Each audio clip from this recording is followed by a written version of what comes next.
प्रसिद्ध कोचिंग संचालक गुरु रहमान ने आज एक अजीब तरह का अनोखा कदम उठाया है। उन्होंने हाथ की नसों को काट करके री एग्ज़ाम की मांग की है। उन्होंने तमाम मैसेज भी दिए हैं।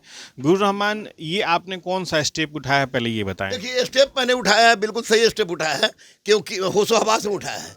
ये परमार साहब और सत्यप्रकाश शर्मा की जीत का नतीजा है कि बच्चों के साथ इतना बड़ा उत्पात हो रहा है। बच्चे 34 दिन से बैठे हुए हैं। अरे बापू, परीक्षा परिसर में अनियमितता हुई, नॉर्मलाइजेशन की बात आपने किया था, नॉर्मलाइजेशन का हम लोगों ने विरोध किया था, आपने नोटिस निकाल दिया। आज अब नॉर्मलाइजेशन जब नहीं होने की बात हो रही है तो फिर स्केलिंग कौन मेथड पर जब 370 के लिए मैंने 370 हटाने के लिए मैंने हाथ काटा था और माननीय प्रधानमंत्री की जीजावी जगत जगी थी और इसलिए 370 हटा था, तो निश्चित रूप से री एग्जाम क्यों नहीं होगा। री एग्जाम 370 से बहुत ही नीचे का चीज़ है, इसलिए जब 370 हट सकता है तो मेरे खून से निश्चित रूप से बच्चों के लिए री एग्जाम भी हो सकता है। तो ये जो आपने खून से ये पत्र लिखा है अपनी अपील, ये प्रेशर इसे माना जाए या गुहार माना जाए? प्रेशर अध्यक्ष और सचिव पर, गुहार प्रेसिडेंट, प्रधानमंत्री, मुख्यमंत्री, गवर्नर के सामने गुहार है, क्योंकि अध्यक्ष और सचिव के सामने गुहार करने की हिम्मत हम में नहीं है। मेरी अंतरात्मा हमको दूसरेगी, मेरी आवाज़ नहीं निकल रही चूंकि ब्लड ज़्यादा निकल गया है, तो दूसरेगी, क्योंकि इन लोग से गुहार करने की आवश्यकता नहीं है। लेकिन प्रेसिडेंट, प्रधानमंत्री, गवर्नर, सीएम से मैं गुहार लगा रहा हूँ कि निश्चित रूप से री एग्जाम करवाइए। और न्यायपालिका पर हमको 100% विश्वास है। जब मेरा खून 370 हटाने में महत्वपूर्ण भूमिका निभा सकता है तो मेरा खून री एग्जाम करवा के दम लेगा, ये तय है।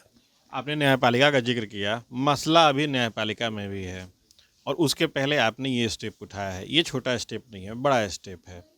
आपको क्या लगता है, न्यायपालिका आपके पक्ष में या छात्रों के पक्ष में अपना निर्णय देगी? नहीं, देखिए, न्यायपालिका के बाद स्पष्ट, न्यायपालिका सच के पक्ष में निर्णय देगी और सच यही है कि 70वीं बीपीएससी में गलत हुआ है, इसलिए न्यायपालिका बच्चों के पक्ष में देगी। और मैंने न्यायपालिका को नहीं दिखाया है, मैंने दिखाया है परमार को, मैंने दिखाया है सत्यप्रकाश शर्मा को कि वो रिजल्ट पहले बोले 25 को रिजल्ट निकाल देंगे, 26 को रिजल्ट निकाल देंगे, 22 को रिजल्ट निकाल देंगे, 31 को सुनवाई है। तो न्यायपालिका की सुनवाई, न्यायपालिका पर तो 100% विश्वास है। न्यायपालिका आपको निश्चित रूप से रिजल्ट को आपको ये री एग्जाम लेगी, इस बात का मैं दावा कर रहा हूँ। आप गर्दनीबाग धरना स्थल पर भी गए, वहाँ कई बार छात्रों से आपने मिली, फिर उसके बाद से आपने ये स्टेप उठाया। अब आगे क्या करेंगे आप? अगर परमार और सत्यप्रकाश शर्मा इसके बाद भी अगर ये बात नहीं करते हैं तो निश्चित रूप से हम बिना किसी राजनीतिक सहयोग के पूरा बिहार दौरा करूंगा और बच्चों के साथ अपना बताऊंगा कि बच्चे ये के साथ कैसे गलत हुआ है, कैसे गलत हो रहा है और तमाम एग्जाम में गलत हो रहा है। तो निश्चित रूप से उसकी शुरुआत कम से कम, अगर मेरे मर जाने के बाद अगर बच्चों के हक में कुछ फैसला होता है तो मेरे लिए मेरा मरना पसंद है। तो ये थे गुरु रहमान, जिन्होंने सारी बातें कही, साथ साथ ये भी बताया कि उनकी आगे की योजना क्या है अगर उनकी गुहार पर आयोग ने कोई ख़ास और ठोस डिसीजन नहीं लिया।